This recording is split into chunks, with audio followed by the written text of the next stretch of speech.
Hi dears. నిజంగా జరిగిన ఒక చిన్న గొడవ. ఒక ఫ్యామిలీ కొత్తగా ఒక ప్లేస్కి రెంట్కి వచ్చారు. వాళ్ళ కిందన ఓనర్స్ ఉంటారు, పైన వీళ్ళు ఉంటారు. వీళ్ళ ఇంటి ఎదురుకుండా ఖాళీ సైట్ ఉంటుంది.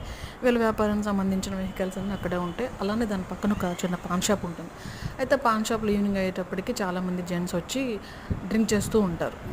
అయితే వీళ్ళు డైలీ బయట కూర్చోవడానికి, కాఫీ తాగడానికి లేదు, గాలి వేస్తుంది, బయట కూర్చోవడానికి లేదు, మనం వెళ్ళడానికి రావడానికి చాలా ఇబ్బందిగా ఉంటుంది. ఈవినింగ్ వచ్చిన వాళ్ళు నైట్ 1 అయినా 2 అయినా ఇక్కడే ఉంటున్నారు. అందులో చాలామంది ఉంటున్నారు, పైగా డ్రింక్ చేస్తున్నారని చాలా ఇబ్బంది పడతారు. అయితే కొన్నాళ్ళ తర్వాత పోలీసులకు తెలిసి విషయం వాళ్ళు ఎంక్వైరీకి వచ్చారు.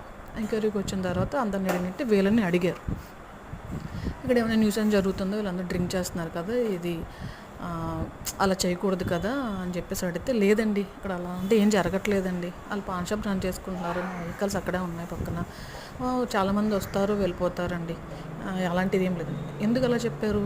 సో నెక్స్ట్ వీడియో చూడండి. బాయ్.